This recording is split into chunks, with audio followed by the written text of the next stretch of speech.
Who say property cannot earn money?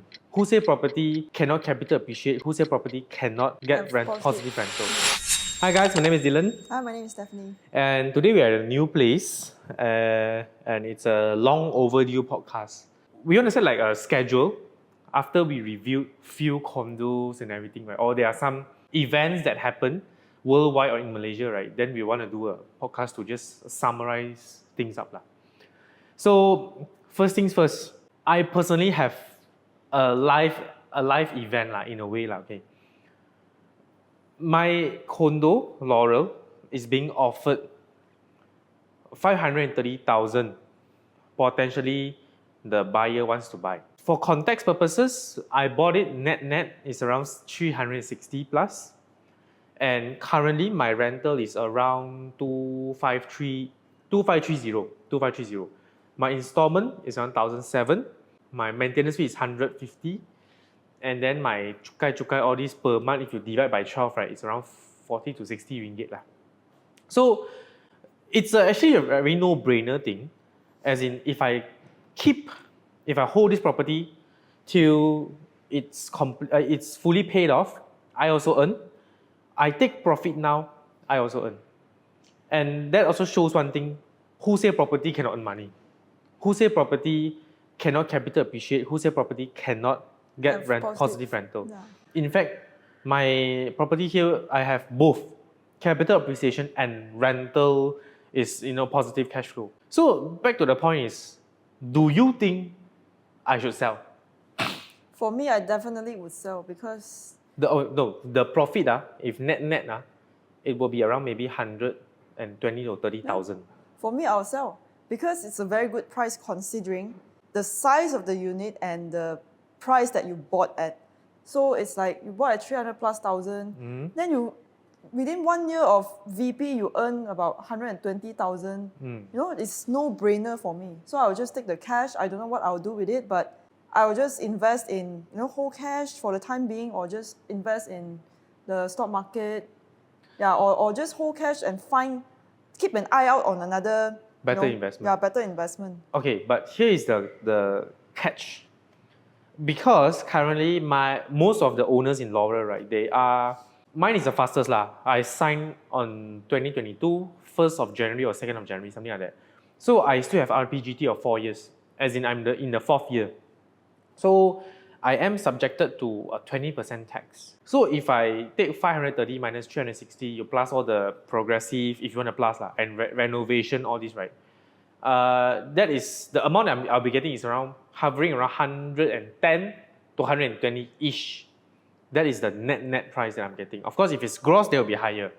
So a lot of people, my thought process is, currently with RPGT, not many people are selling. Not many owners want to sell because we want to minimize the tax. But then I'm thinking from the other route is, because nobody wants to sell, the price will then be higher. If 2 years later, when zero RPGT really, then it will flood the market again. So, I mean, for those who are watching, right, comment down below, what would be your preferred route? Because there is no right and no wrong. And oftentimes in this channel, right, or throughout the whole property scene in Malaysia, everyone, we keep talking about positive cash flow, we keep talking about buying, which one to buy, to rent, or to invest, or whatever. But we never really talk about how to exit. Because all this while we have been thinking, property is always something very long-term and won't earn money, won't capital appreciate. We have passed that era. But what if, like this, you succeed?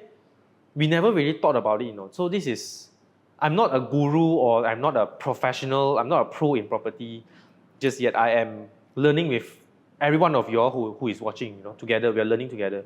So, what will be your thought? Do comment down below.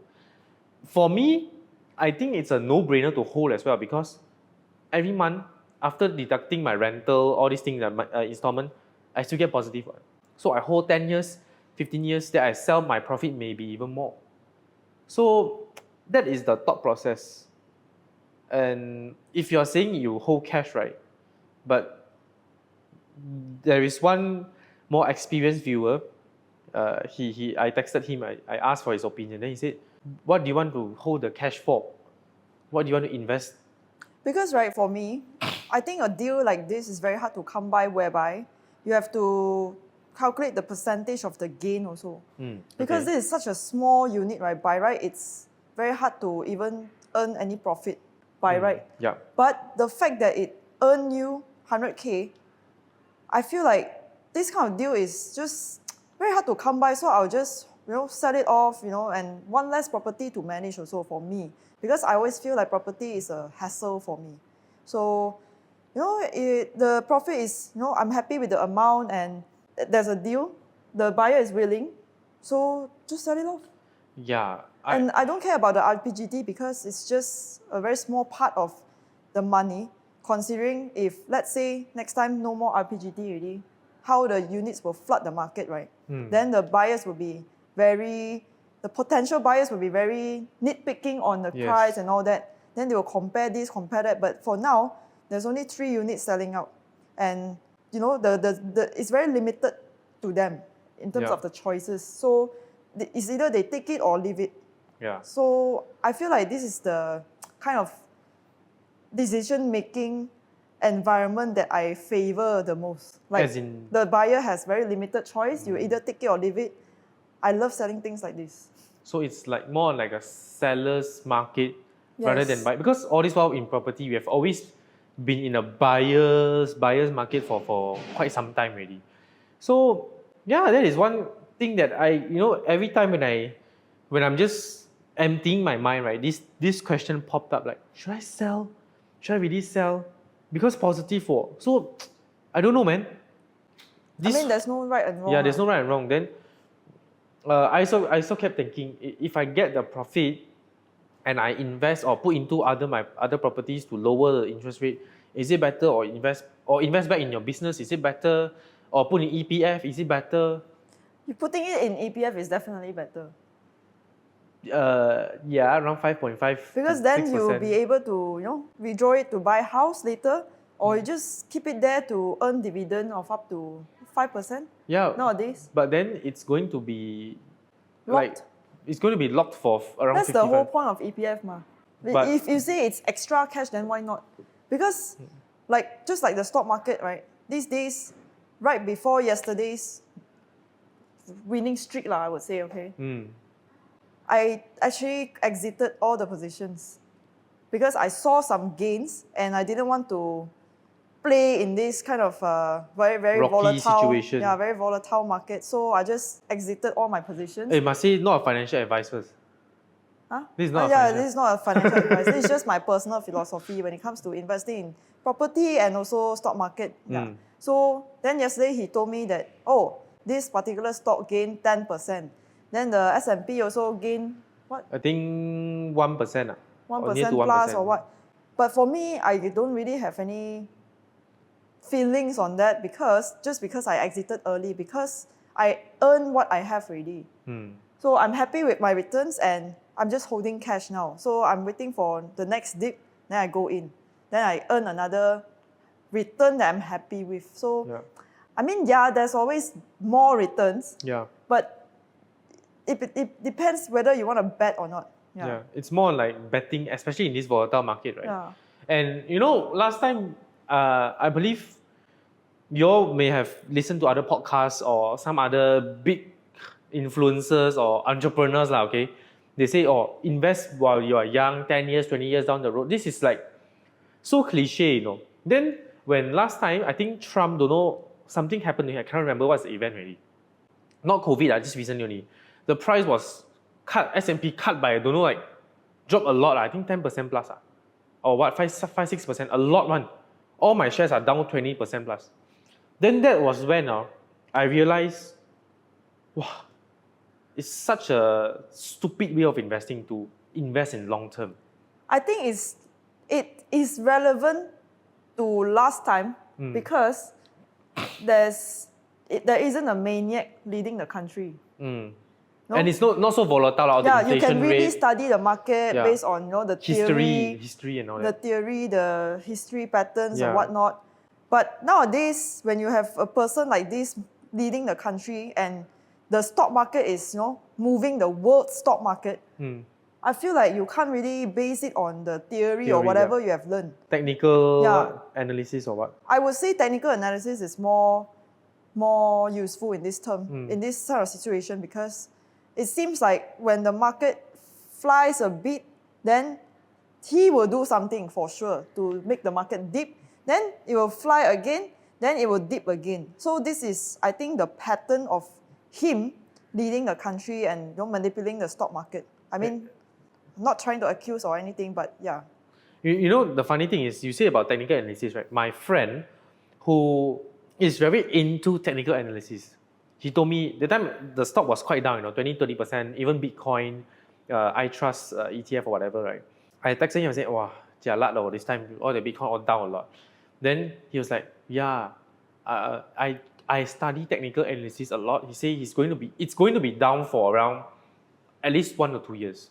But then it flew up. But it flew up. That's what he said. It flew up. He said, sorry, bro, I'm not trying to jinx you, not a financial advice, but it's going to be down, so you better sell now. But then I was like, no lah. I told myself, I'm already down 20%. What more, can it be? So then I hold, then went back up. Straight away around positive 5%, I straight sell off already. So I think it all falls back to, of course, people keep saying, oh, average in. Walao, where got so much money to average in? Every time you average in, you try and see. You invest 1,000, you average in 1,000, then 2,000, then you my Tesla. Then suddenly now one lump sum of money there. No IC. Yeah, but anyhow, this is average in my opinion, average in long term. It's really for those, unless you play it very small, you invest 100, then 200, then 400, you slowly invest in like that, maybe makes sense. But I think better if you put in APF. 100, 200 and then better put in APF. Don't waste your time on stock market. No, test market, test water. No, but what I'm trying to say is, there's one entrepreneur that I really look up to, a billionaire, it's called Mark Cuban. So he actually said one thing. He said, holding long-term, investing in long-term, right, it's suckers for stocks. As in, those who do not invest, only you hold long-term. But people like them, when they buy certain stocks, right, they take profit. Like what do you do? You take profit already, then they just hold cash. Because for sure it's going to be a dip, then only they buy in again. So I think, and that was when I changed my strategy, because all this while I've been holding long term, and then the gain very funny one. The gain 10-20%, you don't sell.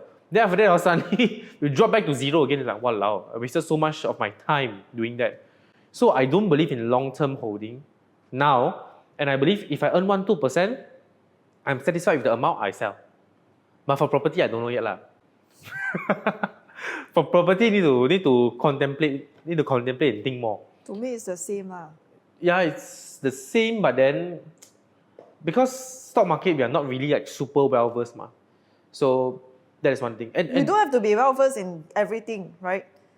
For me, you just have your own set of philosophy that is working for you, then you just go ahead with it. Yeah. Because we can only excel in so many things in life. There are so many things now in life that we're juggling with. So if you want me to study the stock market also, then property also, then I have to do my daytime job and all that, I feel like I don't have the time lah.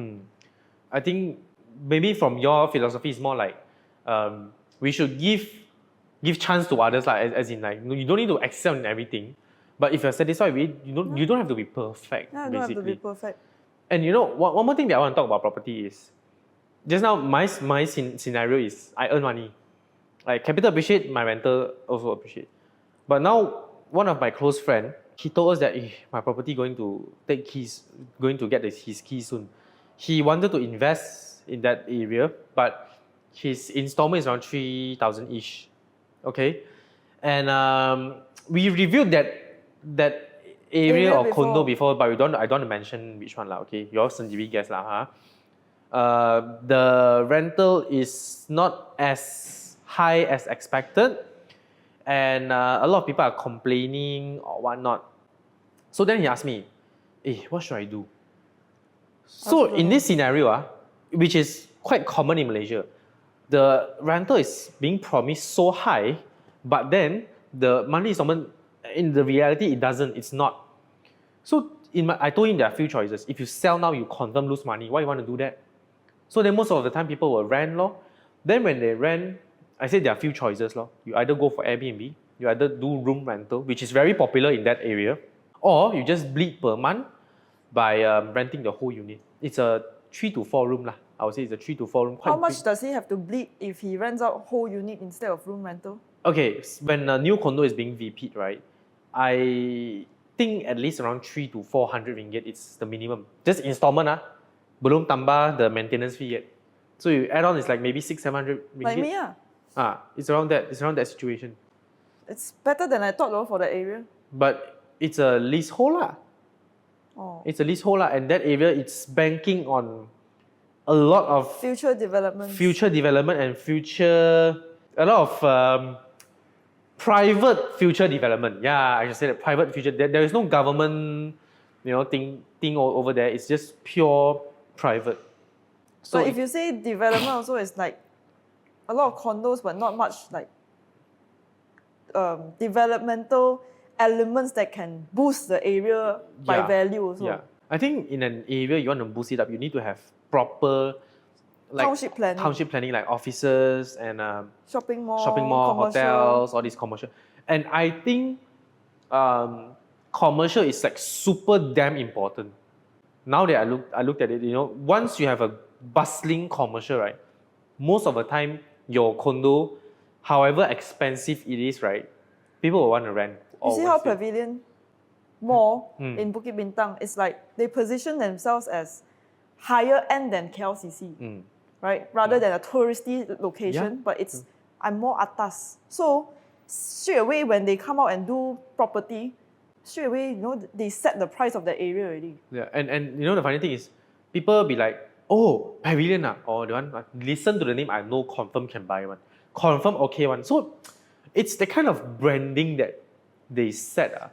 And in property, it's very funny. You think that location is going to prosper.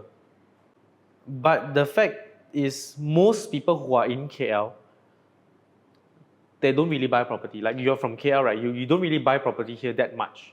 Yeah. But people like me, I'm from Johor, when we come over here, it's very common for us to aim to buy a property here. Not just one. Yeah, not just one. We want to buy more. I think it's like for those who are in China or in South Korea, right? Those who are staying outskirts, they will want a piece of the land here. So then another theory is you have to buy locations that are more popular to people who are from outskirts. Yeah. It has to be more popular. It cannot be in location that it's very old money, it's very high end, but it's only known to the locals here. Then it's not going to increase in terms of pricing. It's just going to be quite stagnant. Then, of course, for own sale it's good, but for investment it may not be the best choice. That's my take lah. So yeah, basically, back to the point. So when he wanted to rent the house, right? So I told him there are a few choices, and I said, but if you want to do room rental, can, but room rental you will have to pay management fees to the agents or some management company, and that's going to eat into your income again, your profit again, and then you have to time off the room A when they masuk, room B when they masuk. So it's a bit mafan, but it is one of the way to earn a lot of money. Actually, not really a lot also lah. Few hundred few hundred, maximum 1,000. Then you have to buy more and more property. But then the things that you manage increase by so much. Because if let's say you earn money from room rental, for sure the next property you buy room rental property also. Yeah. Very less chance you buy, those can rent out by whole unit and earn money, that kind of thing. Doesn't make sense lah. Yeah. For sure you go back to the same type of property. Then, you imagine this one you manage 4 tenants. Then the next one you manage 8 tenants in total, just to earn maybe 1,000 plus positive per month. So what you're trying to say is that 1,000 plus positive per month may not be worth may not be worth your effort, but then you're gonna pay management fee to those agents or. But quite a lot of owners, they handle by themselves lah. Oh yeah, I think most importantly is when you rent out room by room, right? A lot of things will spoil one. Yeah, I mean, like I said, I was renting in Subang before I was studying there. So the landlords are no one they help you take care, you know. The condition is so bad. I will never want to go back and rent those kind of rooms again. Never. But sometimes it's not a choice thing. It's how life is, ma. People cannot afford, then how? That's a sad thing, lah. That's the thing about our income, lah. Yeah, but I think back to his point. If you ask me, how to help, I think that's the only way to help. If you sell now, it's going to bleed a lot. Confirm cannot sell, lah. Yeah. So my take is for those who are experiencing the same scenario, do try to find out alternative way, and try to deco your house a bit nicer, lah. Deco a bit nicer. Like for my situation in Laurel, to be honest, it's not I didn't engage a lot of agents. I just tutup mata lah. I'm not in a hurry to rent. So there are few viewings, a lot of viewings, but at that time I was a bit late. So a lot of people then they compare the price. Some they don't need so nice. Then okay lah, fine lah.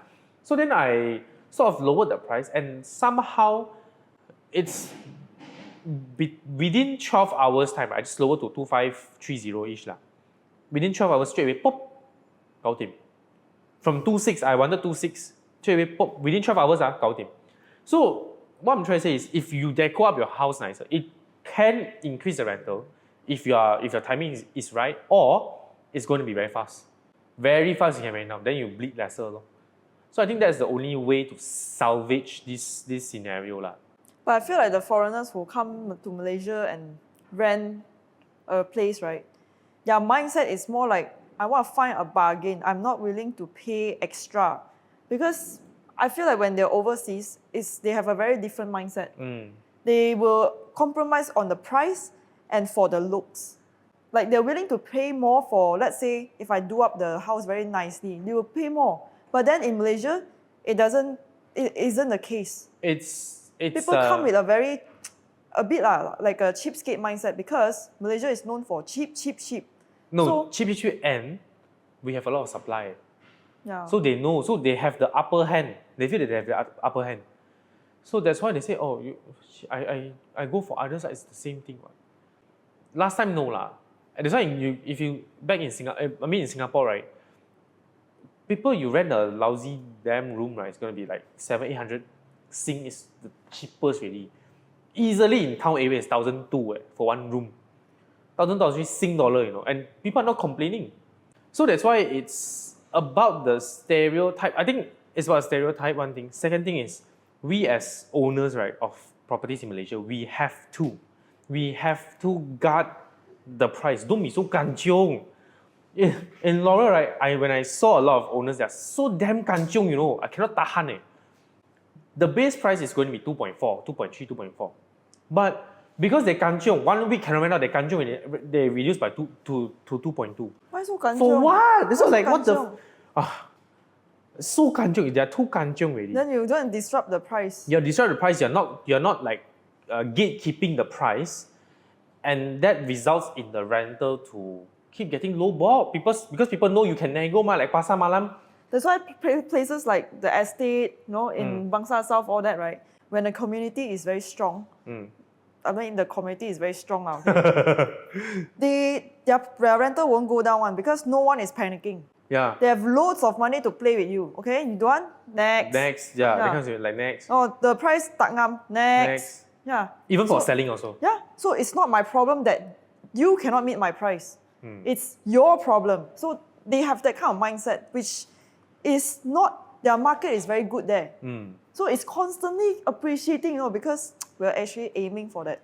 For those who are watching, you have any friends who have a unit, please allow us to go and review. Please. I want to see the facility. It's so That's damn like nice. our dream condo. Yeah, but just a little bit of side topic. We love that because it's in the center. It's a well-planned township.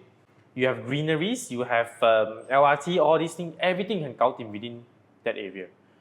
So yeah, so that's why rental don't kanchiong, just be chill. I guess it's because this kind of property, right, where it has smaller units and the price is lower. The entry level. The entry level is very low, but at the same time, how to say, the people are very geared up also. You understand? Like, let's say if their income is touching that point, then they go and buy this kind of unit. Okay, I can just rephrase it. Those who are buying here, their mindset may not be as similar as those who are buying the estate in Bangsa South. Yeah. So the mindset is like, oh, I want to fast, cheap. Because I rent out extra 300-400, oh, 很大了咯, very worth already. But you don't know actually your potential for your condo is going to be much higher. Yeah. I can guarantee you 2.6K is actually achievable. But just because there are a lot of people who are kanchiong, 2.2, 2.3, then you spoil the whole damn market, right? So yeah. But I know a lot of Chinese mindset is, oh, faster rent out, don't wait already lor. Time is money. Yeah. Every month you bleed out a few hundred is money. No, I agree. Time is money. But when you keep together, like we hold hand together, we gatekeep the price, lowest 2.5 for fully furnished. If you gatekeep you can still rent it out within that price. You can still rent it out. You have to gatekeep.